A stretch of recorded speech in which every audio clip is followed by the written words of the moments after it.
तो बच्चों अभी हम यहाँ पर आपके साथ डिस्कस करने जा रहे हैं this is problem solve by linear equations. Problems solve by linear equations. ठीक है, और ये जो आपका पेज नंबर है वो पेज नंबर है 73। तो सबसे पहले इस यहाँ पर हम लोग डिस्कस करेंगे जो एक्सरसाइज है वो 2.4b। इस एक्सरसाइज को पहले हम डिस्कस करते हैं और सबसे पहले वो क्वेश्चंस लेंगे जिनके बारे में आपको कम पता होगा। सबसे पहले बच्चों यहाँ पर कुछ कॉन्सेप्ट्स भी नए इंट्रोड्यूस किए गए हैं। जैसे यहाँ पर आपके पास क्वेश्चन नंबर 4 है। क्वेश्चन नंबर 4 में लिखा है बच्चों, the opposite angles of a cyclic quadrilateral are 3x plus 10 and 2x plus 20. Find the angles. तो जो अगर आपको पता हो तो साइक्लिक क्वाड्रिलेटरल क्या होता है, जिसकी चारों वर्टेक्स सर्किल की सरकमफेरेंस पे लाई करेंगे। साइक्लिक क्वाड्रिलेटरल किसे कहते हैं? जिसकी चारों वर्टेक्स सर्किल की सरकमफेरेंस पे लाई करेंगे। ए बी सी डी, इसको कहते हैं बच्चों लोग साइक्लिक क्वाड्रिलेटरल। और बच्चों साइक्लिक क्वाड्रिलेटरल की प्रॉपर्टी होती है कि उसके अपोजिट एंगल्स का जो सम होता है वो 180 होता है। अगर आप इसकी प्रूविंग नहीं जानते हैं तो मेरे से वो अलग से पढ़ लीजिएगा। अभी आप तो सिर्फ ये समझिए कि आपसे प्रूविंग नहीं पूछी जा रही है, आपको ये प्रॉपर्टी याद रखनी है कि the sum of opposite angles of a cyclic quadrilateral is 180 degree. अब बच्चों जो क्वेश्चन नंबर 4 है उसमें अपोजिट एंगल्स दिए साइक्लिक क्वाड्रिलेटरल के। तो एक एंगल आपका दिया हुआ है, इसको मैं मार्क करके देता हूँ, वो है 3x plus 10 डिग्री। ठीक है, और जो दूसरा एंगल दिया है बच्चों उसको भी मैं मार्क करके देता हूँ, वो है 2x plus 20 डिग्री। ऐसा कुछ दिया है। ठीक है, अब बच्चों आपको प्रॉपर्टी यूज करनी है, इनके अपोजिट एंगल्स का सम क्या करना है, 180 करना है। तो क्या करेंगे आप, सीधा सीधा लिखेंगे 3x plus 10 plus 2x plus 20 is equal to 180। इसके ऊपर बच्चों आप ऐसे भी लिख सकते हैं कि angle A plus angle C is equal to 180। 3x plus 2x कितना हुआ, 5x हुआ, और ये हो गया 30 हो गया, और ये हो गया 180। ठीक है, तो बच्चों यहाँ से आ गया 5x is equal to 180 minus 30 which is 150। That means x कितना आया, x आ गया बच्चों 150 अपॉन 5, तो x आपका आ गया 30। तो बच्चों जो आपके आंसर्स होंगे उसमें पहला आंसर है 3x plus 10, यानी कि 3 into 30 plus 10, यानी कि 90 plus 10 which is 100। तो बच्चों दूसरा ऑटोमेटिक 80 हो जाएगा। लेकिन अगर आप सॉल्व करना चाहें तो आप सॉल्व ही कर सकते हैं। देखिए 230 या 60 और 60 प्लस 20 which is 80। तो बच्चों यही एंगल्स आपको निकालने। सो आपने एंगल्स निकाले। अब बच्चों कोई भी अगर पॉलीगन होता है, थोड़ी सी आपको थ्योरी और भी समझनी पड़ेगी। जैसे आपने ट्रायंगल लिया, तो मैं आपको 3-4 पॉलीगन्स लेके दिखाता हूँ। जैसे सबसे पहले आपने एक पॉलीगन ले लिया ट्रायंगल, फिर आपने ले लिया ट्रायंगल की बजाय 4 साइड का पॉलीगन, उसका नाम है रेक्टेंगल या कोई भी क्वाड्रेटल हो सकता है, या आप स्क्वायर कह दीजिए, क्योंकि आप जो पॉलीगन लेते हैं वो बेसिकली रेगुलर पॉलीगन होता है। तो रेगुलर पॉलीगन की चारों साइड्स क्या होती है, इक्वल होती है। तो आप ऐसे समझ लीजिए वो स्क्वायर का फॉर्मेशन कर देगा। या तो इसके अलावा बच्चों आप पॉलीगन और भी ले सकते हैं, 5 साइड का भी पॉलीगन ले सकते हैं, उसका नाम होता है पेंटागन या रेगुलर पेंटागन। बच्चों रेगुलर वर्ड लगाएंगे तो उसका मतलब ये होगा कि उसकी सारी साइड्स आपस में इक्वल। ठीक है, तो बच्चों रेगुलर कोई कहे चाहे ना कहे, रेगुलर ही होते हैं, तभी ये थ्योरी एग्जिस्ट करती है। अभी मैं आपको जो थ्योरी बताने जा रहा हूँ, हेक्सागन। हेक्सागन भी बच्चों आप पहले से देख चुके हैं, क्योंकि आपको जब मैंने केमिस्ट्री में बताया था तो मैंने बताया था उसमें बेंजीन होती है, और बेंजीन में इस तरह से 6 कार्बन आपस में एक दूसरे से अटैच होते हैं, और उसमें अल्टरनेट पोजीशन पे डबल बॉन्ड आ जाता है जिसको हम पाई बॉन्ड भी कहते हैं। तो वहाँ पे बेंजीन का मॉलिक्यूलर फॉर्मूला होता है C6H6। ये भी आपने देखा। तो वंस अगेन बच्चों ये रेगुलर हेक्सागन है, और आपके पास जो क्वेश्चन है यहाँ पर वो रेगुलर हेक्सागन पे ही बेस्ड है। सबसे पहले बच्चों आप ध्यान से देखिए, यहाँ पे आपके पास ट्राइंगल गिवन है। तो ट्राइंगल के इंटीरियर एंगल का सम कितना होता है, आप कहोगे 180। हमने कहा ये स्क्वायर है, स्क्वायर के इंटीरियर एंगल का सम कितना होगा, ये तो क्वाड्रेटिक 360 होगा। अब मैंने पूछा ये आपके पास क्या है प्रोफेसर, पेंटागन है, पेंटागन के इंटीरियर एंगल का सम क्या है, तो आप कंफ्यूज होने लगे। मैंने पूछा कि हेक्सागन के इंटीरियर एंगल का सम क्या है, तो आप यहाँ पे भी कंफ्यूज होना आप चालू हो जाओ। तो किसी भी पॉलीगन की इंटीरियर एंगल्स का जो सम होता है वो होता है n-2 इंटू 180 या 2n-4 इंटू 90। तो सम ऑफ इंटीरियर, तो इसको सही से लिख रहा हूं, sum of interior angles of regular polygon is n-2 into 180। बेटा आपके पास की पीडीएफ फाइल है, डाउनलोडिंग है, चलो डाउनलोड करना। तो बच्चों आपको ध्यान देना है कि आपके पास यहाँ पर क्वेश्चन अभी हम डिस्कस कर रहे थे, मैंने आपको बताया कि पॉलीगन के इंटीरियर एंगल का जो सम होता है वो n-2 इंटू 180 डिग्री होता है। इसके अलावा बच्चों जितने भी एक्सटीरियर एंगल होते हैं उनका जो सम होता है वो 360 डिग्री होता है, चाहे वो कितने भी साइड का पॉलीगन हो, चाहे वो 5 का हो, चाहे 6 का हो, चाहे 10 का हो, sum of exterior angles of a polygon is 360 degree, ये भी आपको याद रखना है। तो अभी तो बच्चों मैंने इंटीरियर एंगल्स का सम बताया, इसको हम वेरीफाई कर लेते हैं। लेट्स से बच्चों आपके पास n3 है, क्योंकि अगर ट्रायंगल होगा तो उसमें साइड 3 होती है, तो n की जगह आप 3 पुट करेंगे तो 3-2 1 1 इंटू 180 180। अब n की जगह 4 पुट करेंगे तो 4-2 2 2 इंटू 180 360, तो क्वाड्रेटिक का 360 होता है। अब बच्चों हमारे पास जो क्वेश्चन है उसमें लिखा हुआ है the interior angles of a hexagon are in the ratio 1:2:3:4:5:9। तो बच्चों ये रेगुलर हेक्सागन नहीं है, अगर रेगुलर हेक्सागन होता तो सारे इंटीरियर एंगल जो होते उनकी सेम वैल्यूज होती, लेकिन यहाँ पर हमें ये बात तो क्लियर है कि हेक्सागन कोई भी हो तो उसके इंटीरियर एंगल का सम कितना होगा ये तो हम पहले से जानते हैं। ठीक है, तो आप क्या लिखोगे फॉर हेक्सागन, क्या लिखोगे फॉर हेक्सागन, उसके इंटीरियर एंगल का सम कितना होगा 6-2 इंटू 180। तो बच्चों ये कितना है 4 इंटू 180, 18 4 72 होता है, तो 720 डिग्री। अब बच्चों आपको क्या याद रखना है कि भाई हम ये तो समझ गए कि 720 डिग्री है ये टोटल इंटीरियर एंगल का सम। कौन से इंटीरियर एंगल बच्चों, ये वाले, ये जो मैंने मार्क करके दिए। अब बच्चों अगर आप इसको क्या करेंगे 6 से डिवाइड कर देंगे तो आपके पास इक्वल डिस्ट्रीब्यूशन आ जाएगा 120 120 120 120 120 120।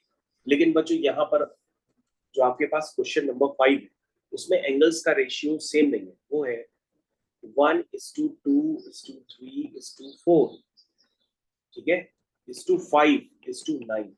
ये है बच्चों एंगल्स का रेशियो। तो बच्चों आप समझ गए होंगे कि जिस तरह से एजेस वाले क्वेश्चन में आप लेट कर लेते हैं कि 3:2 है तो 3x + 2x, उसी तरीके से बच्चों ये हो जाएगा x + 2x + 3x + 4x + 5x + 9x = 720। तो बच्चों का आप सम कर लीजिए, 9-5 कितना हुआ 14, 14 और 4 कितने हुए 18, 18 और 2 20, 20 और 3 23 और 1 24। तो ये कितना हो गया बच्चों 24x = 720। तो बच्चों यहाँ से हम x निकालेंगे which is 720/24, कितना हो गया 2 1 जा 2 2 2 जा 4 2 3 जा 6 2 6 जा 12 0 12 3 जा 36 0 38। इसका मतलब x आपका 30 आ गया। इसका मतलब आप बच्चों आप एंगल्स तो लिख सकते हैं। तो पहला एंगल आपका था x, तो वो हो गया 30, दूसरा था 2x तो वो हो गया 60, तीसरा क्या था 3x तो वो हो गया 3 × 30 which is 90। इस तरह से ये बच्चों सारे एंगल्स लिख देंगे। लास्ट वाला एंगल होगा 9 × x 9 × 30 यानी कि 270। तो बच्चों ये सारे एंगल्स आपने निकाल दिए। तो बच्चों अब आपके पास क्वेश्चन एग्जाम में कोई भी है, चाहे हेक्सागन का हो, चाहे हेप्टागन का हो, चाहे पेंटागन का हो, कोई भी हो क्वेश्चन आप जरूर कर लेंगे क्योंकि आपको थ्योरी मैंने पूरी क्लियर कर दी। चलिए बच्चों क्वेश्चन नंबर 6, क्वेश्चन नंबर 6 पे आते हैं। तो जिन बच्चों के पास बुक्स है वो बुक्स को जरूर पढ़ें, वरना मैं क्वेश्चन आपको पूरा पढ़ के भी बता रहा हूँ। इसमें लिखा हुआ है a woman is 32 years older than her son. क्या लिखा है? A woman is 32 years older than his son. Okay, तो इसका मतलब जो बच्चे की माँ है, जो औरत है, वो कितने साल पुरानी है? 32 साल पुरानी है। आप हमारी बात समझ रहे हैं? क्यों भाई? यानी कि अगर बेटे की एज एक्स है तो माँ की एज कितनी है? X plus 32। ये बात आपको क्लियर होनी चाहिए। तो सबसे पहले आप एग्जाम में लिखेंगे प्रेजेंट। सबसे पहले आप लेट करते हैं, क्या लेट करते हैं? Let the present age of son कितनी है? X years. ठीक है। प्रेजेंट एज ऑफ वुमेन कितनी है बच्चों? एक्स प्लस 32, क्योंकि वो बड़ी है ना, ओल्डर मतलब बड़ी है। अब कह रहा है 10 ईयर्स एगो। अब हमको 10 साल पहले का एक रिलेशन देखना है। तो बच्चों ये तो दोनों की प्रेजेंट एज होगी। मान लो मेरी प्रेजेंट एज 30 है, आपकी प्रेजेंट एज 10 है, तो 10 साल बाद मेरी एज कितनी होगी? 40। तुम्हारी 10 साल बाद एज कितनी हो जाएगी? 20। तो बच्चों अगर हम 10 साल बाद आगे जाएंगे तो हमारी और तविशी की एज जो है 10 साल आगे बढ़ जाएगी, और हम 10 साल पीछे जाएंगे तो हमारी भी एज पीछे जाएगी और तविशी की भी पीछे जाएगी। तो इसका मतलब हम यहाँ पे रिलेशन देख रहे हैं 10 ईयर्स एगो। तो हम सबसे पहले लिखेंगे 10 ईयर्स एगो, यानी कि 10 साल पहले। तो जो सन की एज होगी वो बच्चों कितनी होगी? X minus 10। और जो वुमेन होगी उसकी एज बच्चों कितनी होगी? Which is x plus 32 minus 10। कितना हुआ? X plus 22। ये। अब बच्चों 10 साल पहले का कोई रिलेशन दिया है कि she was 3 times age old her son. ठीक है। तो यानी कि 10 साल पहले शी वॉज 3 टाइम्स। कौन शी है बच्चों? यानी कि उसकी वुमेन। यानी कि x plus 32 is equal to 3 times age old age her son, यानी कि x माइनस 10। तो बच्चों यहाँ पे एक रिलेशन डेवलप होगा which is x plus 22 is equal to 3x minus 30। इसको बच्चों हम सॉल्व करते हैं, तो सॉल्व करने में कुछ डाटा क्रिएट हो जाएगा यहाँ से। तो हो जाएगा 22 plus 30 is equal to 3x minus x which is 2x। तो बच्चों यहाँ क्या हो गया? 30 40 50 यानी कि 52 इज इक्वल टू 2x, यानी कि x कितना है? 26। ठीक है। x कितना आ गया बच्चों? 26। अब बच्चों क्या पूछा था आपसे? प्रेजेंट एज पूछा था। तो आप आंसर में लिखिए प्रेजेंट एज ऑफ सन कितनी हो गई? x ईयर्स, यानी कि जो बेटा है वो 26 साल का। और प्रेजेंट एज ऑफ वुमेन वो कितने की है? x प्लस 32, यानी कि 26 प्लस 32 कितना हुआ बच्चों? ये 6 और 2 8, 3 और 2 5, 52 ईयर्स। ये बात समझ में? तो बच्चों क्वेश्चन नंबर 6 पूरी तरह से कंप्लीट हो गया। आई थिंक आपको अच्छे से समझ में भी आ रहा होगा कि क्वेश्चन कैसे चलाए जा रहे हैं। अभी बच्चों जो थ्योरी हमने पढ़ाई थी उस पर एक क्वेश्चन फिर से मिल गया, तो उसको हम डिस्कस कर लेते हैं। क्वेश्चन में लिखा है 9 नंबर क्वेश्चन है, उसमें लिखा है in a regular polygon with n sides. Regular polygon है n side, each interior angle is 180 minus 360 by n degree. तो बच्चों यहाँ पे तो रेगुलर पॉलीगन हो गया n साइड का। तो बच्चों अगर रेगुलर पॉलीगन है n साइड का तो उसके सारे एंगल्स का सम कितना होगा? n minus 2 into 180। और अगर हमें एक उसका एंगल चाहिए तो हम उसकी नंबर ऑफ साइड से डिवाइड कर देंगे, क्योंकि अभी हमने किया था ना कि 720 को 6 से डिवाइड कर दिया था पिछले वाले क्वेश्चन में। तो रेगुलर हेक्सागन का हर एंगल आ गया था 120 120 120। तो उसी तरीके से बच्चों अब हमको ये तो पता नहीं है कि यहाँ पे नंबर ऑफ साइड्स कितनी है, तो हम क्या करेंगे कि जो सम ऑफ एंगल होता है which is n minus 2 into 180, उसको हम डिवाइड कर देंगे नंबर ऑफ साइड से, तो हमारे पास एक इंटीरियर एंगल निकल करके आ जाएगा। और बच्चों एक इंटीरियर एंगल जो आपके पास गिवन है वो बुक में है 180 माइनस 360 अपॉन n, ऐसा कुछ गिवन। इसे बच्चों आपको सॉल्व करना पड़ेगा और तभी कुछ हो पाएगा। फिर क्या लिखा हुआ है, how many sides does a polygon have if each interior angle is 156। बच्चों यहाँ पे तुमने दे रखा है कि ईच इंटीरियर एंगल इज 156, तो पूछ रहा है हाउ मेनी साइड्स। बच्चों ये तो क्वेश्चन काफी आसान हो गया एक तरह से। देखिए बच्चों क्या गिवन है, फिर से पढ़ते। लिखा है in a regular polygon with inside each interior angle is this, ठीक है। फिर लिखा है how many sides does a polygon have if each interior angle is 156। यानी ये वैल्यू बच्चों किसकी इक्वल दी है, 156 के तो डायरेक्टली इक्वल दे दी गई है, तो हमें तो ज्यादा वर्किंग लग रहा है करनी ही नहीं पड़ेगी, है ना। ओके बच्चों ये वैल्यू जो यहाँ पे लिखी है ना, ये जो वैल्यू लिखी है वो यही है, उसको सिंप्लीफाई करके उन्होंने ऐसे लिख दिया है, ठीक है। तो कुछ नहीं है, ज्यादा मेहनत करनी ही नहीं पड़ रही है, यानी कि ये वैल्यू हमको पहले से ही गिवन है, जो हम जानते हैं वो ऐसे दे दी गई है, ठीक है। चलिए तो बच्चों ये हो जाएगा 180 minus 360 upon n is equal to 156। इसको हम सॉल्व कर लेंगे, हो जाएगा 180 minus 156 is equal to 360 upon n। इसको बच्चों हम सॉल्व करते हैं, 10 में से 6 गए 4, 8 में से 5 गए 3, 3 नहीं बचे 2 बचे, एक में से एक गया 0, यानी 360 अपॉन n। तो बच्चों यहाँ से n की वैल्यू कितनी आ गई, 360 अपॉन 24। इसको सॉल्व कर लेते हैं, 2 1 जा 2, 2 2 जा 4, 2 1 जा 2, 2 8 जा 16, 0, 12 15 जा होता है 180, यानी आंसर कितना हो गया 50, यानी कि नंबर ऑफ साइड्स कितनी है बच्चों 50। हेंस नंबर ऑफ साइड्स 50, ठीक है। तो क्वेश्चन हो गया बच्चों, ऐसा लग रहा था टफ है लेकिन टफ नहीं था। चलिए तो इन्होंने पहले से ही आपको दे रखा था कि n minus two into 180 by n आपके पास वैल्यू पहले से ही गिवन थी, 180 माइनस 360 बाई एन आएगी, सिंप्लीफाई करने पर, ठीक है। तो आप अच्छे से समझ गए होंगे।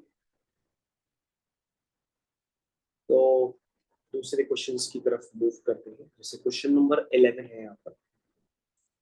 क्वेश्चन नंबर 11 में लिखा है कि Mahmood runs to a marker and back in 50 minute, his speed on the way to the marker is 5 meter per second and his speed on the way back is 4 meter per second.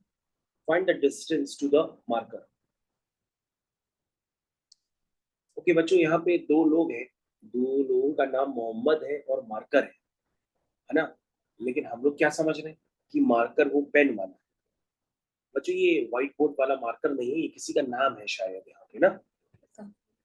हाँ तो यहाँ पर एक महबूद है, मैं लिख लेता हूँ, दिस इज महमूद, जी महमूद है और ये मार्कर है।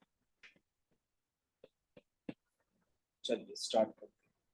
Mahmood runs to a marker and back in 15 minutes, यानी कि मेहमान मार्कर के पास जाता है और फिर वापस आ जाता है, 15 मिनट लगते हैं। तो बच्चों हम ए और बी लिख देते हैं, अजीब लग रहा है। चलिए तो ए से बी गया और फिर बी से ए वापस आ गया, टोटल टाइम कितना लगा 15 मिनट, यही तो इक्वेशन बनी, ठीक है। His speed on the way to the marker is 5 metre per second, जाते समय उसकी स्पीड कितनी थी 5 मीटर पर सेकेंड। और बच्चों ए से बीच की जो डिस्टेंस है उसको हम एक्स मान लेते हैं, तो ए से बी तक का टाइम क्या होगा, टाइम होता है डिस्टेंस अपॉन स्पीड, ये बात समझ में। और जब बी से ए रिटर्न करना है, यानी मार्कर से महमूद की तरफ रिटर्न करना है, तो उसकी जो स्पीड है वो बच्चों है 4 मीटर पर सेकेंड। तो अगर हम बी से ए तक का टाइम देखें तो टाइम होता है डिस्टेंस अपॉन स्पीड, और ये वैल्यू बच्चों किसके इक्वल है? 15 मिनट्स के इक्वल। तो बच्चों आप एक काम कर लो, तो 15 मिनट्स को, क्योंकि आपने ये जो डिस्टेंस है वो 100% मीटर में ली होगी, तो जो टाइम है आप उसको या तो आर में कन्वर्ट कर लीजिए या तो सेकंड में कन्वर्ट कर लीजिए, क्योंकि आप एक्स निकालना चाह रहे हैं तो एक्स निकालने के लिए आपको 15 को चेंज कर लीजिए, क्योंकि अगर एक्स मीटर है तो 15 को आप सेकंड में कर लीजिए, क्योंकि मीटर पर सेकंड थोड़ा सा सही लगता है, या किलोमीटर पर आवर सही लगता है। तो अगर एक्स किलोमीटर में होगा तो टाइम आपका 15 मिनट आपको आवर्स में कन्वर्ट करना पड़ेगा, और अगर आप एक्स मीटर में ले रहे हो तो जो 15 है उसको आप सेकंड में कन्वर्ट करना। समझ में आया? तो बच्चों 15 को अगर हम सेकंड्स में कन्वर्ट कर लेंगे तो ये कितना आएगा? 15 minute, that means 15 into 60 seconds में हो गया। अब बच्चों हम क्या करते हैं, ये बच्चों आप समझ गए ना, या तो आप मीटर और सेकंड में करेंगे या तो आप किलोमीटर और आवर में करेंगे। तो 5 और 4 का एलसीएम हो गया 20, तो 5 4 जो 20 हो गया, ये हो गया 4x, और 4 5 जो 20 हो गया, ये हो गया 5x, और हो गया 15 6 90, और ये हो गया 9। तो बच्चों अगर आप इसको सॉल्व करेंगे तो x मीटर में आएगा, लेकिन अगर आप चाहें तो मीटर को 1000 से डिवाइड करके आप किलोमीटर में भी कन्वर्ट कर सकते हैं according to your back answers. तो बच्चों ये हो जाएगा 9x/20 इज इक्वल टू 900, यानी नहीं 9x is equal to 900 into 20, that means x कितना हो जाएगा? 900 इंटू 20 डिवाइडेड बाय 9, यानी कितना हो जाएगा? 100 इंटू 20, दैट मींस 2000 मीटर और 2 किलोमीटर। तो बच्चों ये क्वेश्चन देखने में टफ था, लेकिन क्वेश्चन फाइनली हो गया। ठीक है, वो मार्कर और महमूद थोड़ा सा अजीब लग रहे थे, लेकिन मैंने जैसे उनको ए और बी लिखा तो क्वेश्चन जल्दी रीडेबल हो गया। ठीक है, कोई बात नहीं। क्वेश्चन नंबर 12 की तरफ मूव करते हैं। क्वेश्चन नंबर 12 में क्या लिखा हुआ है? लिखा a car completes a journey in 10 minutes. For the first half of the journey, the speed was 60 km per hour, and for the second half, the speed was 40 km per hour. तो बच्चों आप देख लीजिएगा, ऊपर time minute में है, फिर नीचे टाइम आर में है, तो आप एक काम कर लीजिएगा कि जो मिनट में है आप उसको आर में कन्वर्ट कर लो, क्योंकि अगर आप आर वालों को कन्वर्ट करेंगे तो उसमें टाइम लग जाएगा, क्योंकि वो 2 है और मिनट वाला 1 है, इससे बढ़िया मिनट को आर में कन्वर्ट कर लो। ठीक है, तो बच्चों आप देख रहे होंगे मैं बार बार डायग्राम से भी आपको ज्यादा जल्दी समझा ले जा रहा हूँ, तो आप भी डायग्राम बनाने की अपनी कोशिश जारी रखिएगा। तो उसमें जनवरी को 2 पार्ट में, यानी कि जो उसकी ट्रैवलिंग है उसको 2 पार्ट में डिवाइड किया गया है। तो मैं भी जो उसकी जर्नी है उसको 2 पार्ट में डिवाइड कर देता हूँ। ठीक है, तो बच्चों ये टोटल डिस्टेंस मान लो x होगी, तो हाफ ऑफ द जर्नी हो जाएगी x/2, यहाँ पे भी x/2 हो जाएगा। ये हमने 2 पार्ट में उसको डिवाइड कर दिया। ठीक, तो बच्चों ये टोटल टाइम जो ये आपके पास गिवन है, ये याद रखिएगा, ये जो टोटल टाइम है वो आपका 10 मिनट है। क्या है? 10 मिनट। तो टोटल टाइम आपका बच्चों जो 10 मिनट है, अगर आप उसको लिखाना चाहें तो ये समझिए कि टोटल टाइम यहाँ से यहाँ तक का है। ठीक है, तो अगर आप लिखना चाहें तो लिख लीजिए इस पार्ट को ABC, यानी टोटल टाइम हो गया A से C तक का, वो 10 मिनट का है, तो मिनट को आवर में कन्वर्ट कर दिया तो 1/6 hours. A car completes the journey in 1/6 hours. For first half the journey, the speed was 60 km per hour. ठीक है, and for second half this is 40 km per hour. सब कुछ लिखा है। तो बच्चों आप ये बताइए टोटल टाइम क्या था ए से बी का और बी से सी का? तो आप लिख दीजिए जो टोटल टाइम है ए से बी और बी से सी, वो कितना है? 1/6। अब यहाँ पे बच्चों आप वैल्यूज पुट कर दो। ए से बी तक का टाइम कितना है? टाइम होता है डिस्टेंस अपॉन स्पीड। ठीक है, फिर होता है time distance upon speed is equal to 1/6। इसको बच्चों हम लोग धीरे धीरे सॉल्व करने की कोशिश करेंगे। सॉल्व करने के लिए क्या आपको कुछ समझ में आ रहा है तो आप बता सकते हैं। आप कहोगे सर आप एक काम कर लो, क्या काम करने? कहोगे सर x/2 पहले कॉमन ले लो, या नहीं भी लो तो भी डायरेक्ट एलसीएम लेने पे काम चल जाएगा। क्या करें, x/2 कॉमन ले लें कि x/20 कॉमन ले लें? सर x/20 ले लीजिएगा तो जल्दी हो जाएगा। तो ये हो जाएगा 1/6, ठीक है, नहीं समझना है, प्लस 1/2 हो गया, 6 आ गया, और 40 को लिख दो 4 × 10, और 10 दे दो 2 को तो 20 बन गया, तो 1/4 ही तो बचा। ये थोड़ा सा आसान दिख रहा है ना, अब एलसीएम लेना। तो बच्चों ये आप एलसीएम ले करके हमको बताइए क्या है। 6 और 4 का एलसीएम कितना होता है? 12 होता है, ठीक है। तो 6 2 जा 12, 2 1 जा 2, और 4 3 जा 12, 3 1 जा 3 इज इक्वल टू 1/6, ठीक है। तो बच्चों ये कितना हो गया? ये हो गया x/20 into 5/12 is equal to 1/6. 5 1 जा 5, 5 4 जा 20. This is x upon 12 4 जा 48 is equal to 1/6. यानी x कितना आ गया? 48/6, 48/6, यानी कि 8, 6 1 जा 48 होता है। यानी कि जो डिस्टेंस है, टोटल डिस्टेंस, वो कितनी है? 8 किलोमीटर। कितनी है? 8 किलोमीटर। बच्चों ये टोटल डिस्टेंस आपसे पूछ रहा था, ये जो जर्नी में टोटल डिस्टेंस ट्रैवल है वो कितनी है, तो आप आंसर देंगे this is 8 kilometre. Total distance from A to C is 8 kilo. समझ में आए? इसको थोड़ा सा ब्रेक लेते हैं, बाकी क्वेश्चंस आपसे करवाते हैं।